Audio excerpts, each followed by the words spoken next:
বাংলাদেশের মানুষের কাঙ্ক্ষিত যে গণতান্ত্রিক রাষ্ট্র সেটা প্রতিষ্ঠিত হবে। একটা নির্বাচন করতে পারি না, একটা নির্বাচন করা যায় না, এইরকম রাষ্ট্র করেছে ৫ বছর।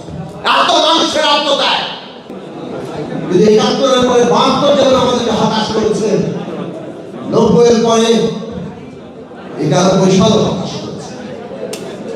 এই সত্য মানতে হবে, এই সত্য আমাদের ইতিহাসের বাস্তব।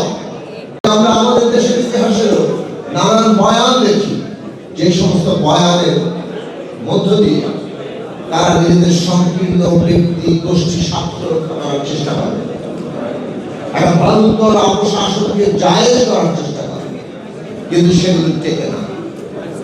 মাটি ঘুরে বেরিয়ে আসে মানুষের সত্যিকার ইতিহাস, মানুষের সত্যিকার গল্প, সংগ্রামের সত্যিকার গল্প।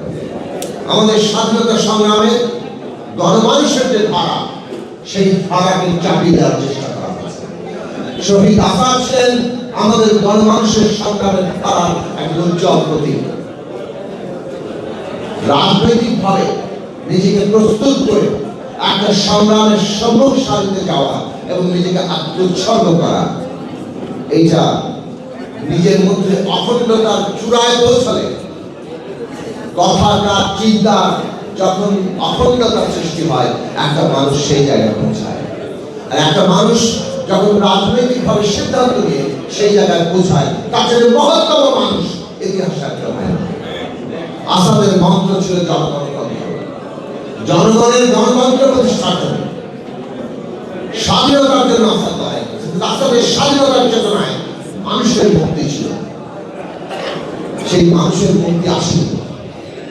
৬৯-এর গণঅভ্যুত্থানের পথ পেয়ে ৭১ সালের এত বড় লড়াই, লক্ষ লক্ষ মানুষের আত্মত্যাগ, সংগ্রাম, জীবন উৎসর্গ, এই সব কিছু পেরিয়ে মানুষ প্রত্যাশা করেছিল আসাদের সংগ্রামের উপর দাঁড়িয়ে বাংলাদেশের রাষ্ট্রের প্রতিমুখ হবে, সেই প্রতিশ্রুতি ঠিক করতে হয়েছিল।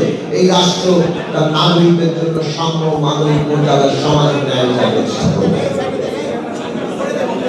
কিন্তু ৭২ সাল থেকে যে রাষ্ট্র পত্তন হয়েছে, যে রাষ্ট্রের পরিবর্তন হয়েছে, সেই রাষ্ট্র আসাদের স্বপ্ন কিংবা এই যে গণমানুষের আত্মত্যাগ, তার যে স্বপ্নটাকে বাস্তবায়ন করবে। ৫৩ বছর পরে আমরা নতুন আসাদকে দেখছি, আবু সাঈদ, যিনি ২ হাত প্রসারিত করে স্বৈরাচারী ফ্যাসিস্ট সরকারের গুলির মুখের সামনে দাঁড়িয়েছেন। আসাদের মৃত্যু, আসাদের শাহাদাত যেভাবে পুরো বাংলার মানুষকে একটা আবেগীয় বন্ধনে একত্রিত করেছিল, ৫৩ বছর পরে আবারও আবু সাঈদের শাহাদাত সমস্ত বাংলাদেশের মানুষকে ওই আবেগীয় বন্ধনে বেঁধে দিয়েছে। মাঝখানে ৯০ সাল গিয়েছে, ৯০-এর গণঅভ্যুত্থানে আমরা দেখেছি কিভাবে নূর হোসেন কিংবা জিহাদ যখন শাহাদাত বরণ করেন, পুরো ছাত্র সমাজের নতুন আবেগীয় বন্ধনে যুক্ত হয়, সর্বদলীয় ছাত্র সংগ্রাম পরিষদ গঠিত হয়। ৭১-এর পরে ৭২ জন আমাদেরকে হতাশ করেছে, ৯০-এর পরে ৯১ সালও হতাশ করেছে। এই সত্য মানতে হবে, এই সত্য আমাদের ইতিহাসের বাস্তব। বাংলাদেশের মানুষের কাঙ্ক্ষিত যে গণতান্ত্রিক রাষ্ট্র সেটা প্রতিষ্ঠিত হবে। একটা নির্বাচন করতে পারি না, একটা নির্বাচন করা যায় না, এইরকম রাষ্ট্র করেছে ৫ বছর। এত মানুষের আত্মত্যাগ, আজকে আবু সাঈদ এবং এই হাজার শত যে আত্মদান, হাজার হাজার তরুণরা তাদের অঙ্গহানি করেছে, চক্ষু হারিয়েছে, তাদের আত্মদান যেন আবারও বেহাত না হয়, আবারও তাদের আত্মদান যেন রাষ্ট্র নামতে যায়। বাংলাদেশ একটা গণতান্ত্রিক রাষ্ট্র হবে, এইবার অনেক সুস্পষ্টভাবে সেই লক্ষ্যকে একটা রাজনৈতিক কর্মসূচিতে পরিণত করা হয়েছে।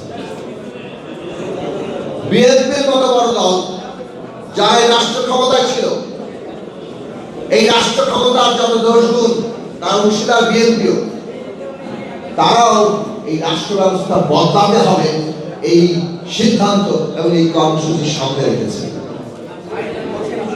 কাজে এইটা বাংলাদেশের জন্য একটা ঐতিহাসিক মুহূর্ত। আজকে বাংলাদেশের সমস্ত মানুষের সচেতন হওয়া দরকার। আমরা 31 দফা যুগপৎ আন্দোলনে দিয়েছি, রাষ্ট্র ব্যবস্থাকে গণতান্ত্রিক করতে হবে। অভ্যুত্থান 31 দফার চাইতে আরো বেশি কিছু চায়। এত আত্মত্যাগ 71 সালকে নতুন করে, 90 সালকে নতুন করে জাগিয়ে তুলেছে 2024-এ 2025